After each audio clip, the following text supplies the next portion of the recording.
தமிழக பாரதிய ஜனதா கட்சி மாநில முன்னாள் தலைவர் அண்ணாமலை டெல்லியில் பாஜக தேசிய தலைவர் நிதின் நபினை சந்திக்க உள்ளார். இதுகுறித்த கூடுதல் தகவல்களை தருகிறார் எமது செய்தியாளர் நிரஞ்சன். முழு விவரங்கள் என்ன?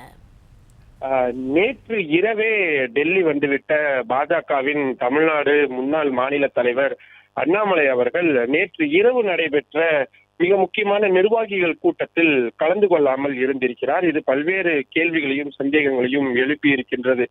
ஏனென்றால் அடுத்தடுத்து நடைபெற போகக்கூடிய கிட்டத்தட்ட ஒரு 18 ராஜ்யசபா எம்பிக்களுக்கான அந்த தேர்தலில் யார் யாரையெல்லாம் பாஜக சார்பில் களமிறக்கலாம் என்பது தொடர்பாக ஆலோசனை என்பது நேற்று நடைபெற்றது. அதே போல உத்தரப்பிரதேசம், பஞ்சாப் உள்ளிட்ட மாநிலங்களில் சட்டப்பேரவை தேர்தலை எவ்வாறு அணுகுவது என்பது சம்பந்தமான மிக விரிவான 5 மணி நேரத்திற்கு மேல் அந்த ஒரு கூட்டம் என்பது ஆலோசனை கூட்டம் என்பதை நிதின் நபீன் நடத்தி இருக்கிறார் என்றால் அதில் எந்த அளவுக்கு முக்கியத்துவம் வாய்ந்ததாக அவர் கருதியிருப்பார் என்று புரிந்து கொள்ள முடிகின்றது.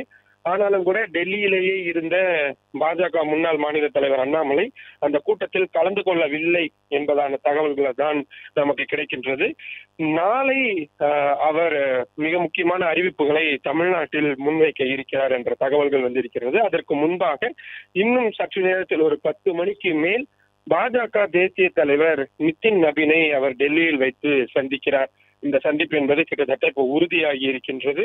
10 மணிக்கு மேல் அந்த சந்திப்பு என்பது நடக்கும்.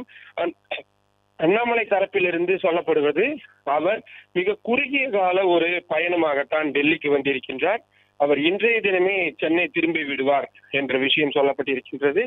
பத்திரிகையாளர்களை டெல்லியில் வைத்து சந்திக்க போவதில்லை என்றும், சென்னையிலோ அல்லது கோவையிலோ வைத்து முக்கியமான பத்திரிகையாளர் சந்திப்பை நடத்தி முக்கியமான அறிவிப்புகளை அவர் வெளியிட இருக்கிறார் என்பதை மட்டும் நமக்கான தகவல்களாக சொல்கின்றார்கள். அதே போல டெல்லிக்கு எப்பொழுது வந்தாலும் பாஜகவின் நாடாளுமன்ற உறுப்பினர் ஒருவர் இருக்கிறார். அவரது இல்லத்தில் தான் அண்ணாமலை அவர்கள் தங்குவது வழக்கமான ஒன்றாக இருக்கும். ஆனால் இந்த முறை அவ்வாறு இல்லாமல் பாஜக தலைமை அலுவலகத்திற்கு அருகிலேயே இருக்கக்கூடிய ஒரு நட்சத்திர ஹோட்டலில் தான் அவர் தங்கி இருக்கின்றார். கிட்டத்தட்ட பாஜகவிலிருந்து முழுமையாக தன்னை ஐசோலேட் செய்து கொண்டார், தன்னை தனிமைப்படுத்தி கொண்டார் என்பது மாதிரியான விஷயங்கள் தான் அவரது நகர்வுகளில் இருந்து நம்மால் தெரிந்து கொள்ள முடிகின்றது. ஒருவேளை பாஜகவிலிருந்து விலகுகிறேன் என்ற அந்த ராஜினாமா கடிதத்தை நிதின் நபீன் அவர்களிடம் கொடுக்க வந்திருக்கிறாரா, அல்லது மாநிலங்களவை தேர்தலில் தன்னை களமிறக்க வேண்டும் என்ற கோரிக்கை கடிதத்தை முன்வைக்க வந்திருக்கிறாரா போன்றவை எல்லாம் எழுந்திருக்கக்கூடிய மிக முக்கியமான விஷயம். ஏனென்றால் ஏற்கனவே மகாராஷ்டிரா உள்ளிட்ட மாநிலங்களில் காலியாக இருந்த மாநிலங்களவை பதவியில் தன்னை நியமிக்க வேண்டும் என்று அவர் தீவிரமாக முயற்சிகள் மேற்கொண்டு வந்தார். ஆனால் அந்த முயற்சிகள் எதுவும் எடுபடவில்லை. அதே போல நிர்வாக ரீதியிலும் பல்வேறு மாற்றங்களை மேற்கொண்ட போதும் அண்ணாமலை அவர்களுக்கு எந்த ஒரு பதவியும் கொடுக்கப்படாமலேயே இருந்தது. தற்போதைக்கு அவர் பெரிய அளவிலான பொறுப்புகளோ அல்லது வேலைகளிலோ இல்லாமல் பாஜகவில் தொடர்ந்து வரக்கூடிய சூழலில் அவர் அந்த அதிருப்தியை மிக வெளிப்படையாகவே வெளிப்படுத்துவதற்காகத்தான் தற்பொழுது டெல்லிக்கு வந்திருக்கிறார் என்பதை தெளிவாக புரிந்து கொள்ள முடிகின்றது.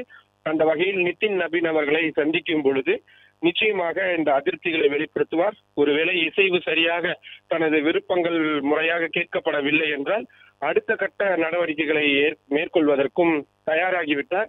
இவ்வளவு நாள் இல்லாமல் கடந்த வாரம்தான் மும்மொழி கொள்கை சம்பந்தமான விவகாரத்தில் மத்திய பாஜக அரசின் முடிவிற்கு தனது எதிர்ப்பை அண்ணாமலை அவர்கள் முதலாக வெளிப்படுத்தி இருந்தார்.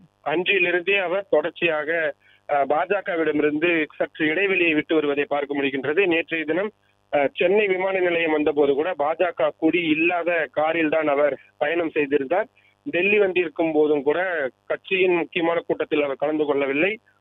நாடாளுமன்ற உறுப்பினரின் வீட்டில் தங்காமல் தனியார் ஹோட்டலில் தங்கி இருக்கின்றார். இப்படி முழுக்க பாஜகவிடமிருந்து விலகக்கூடிய ஒரு நிலைப்பாட்டில் இருக்கக்கூடிய அண்ணாமலை அடுத்து என்ன செய்ய போகிறார், நிதின் நபீன் அவர்களை என்ன சந்தித்து பேச போகிறார், கடிதம் எதையும் கொடுக்க போகிறாரா என்பதெல்லாம் இன்று மாலைக்குள் நமக்கு இந்த கேள்விகள் அனைத்திற்கும் விடை என்பது தெரிந்துவிடும்.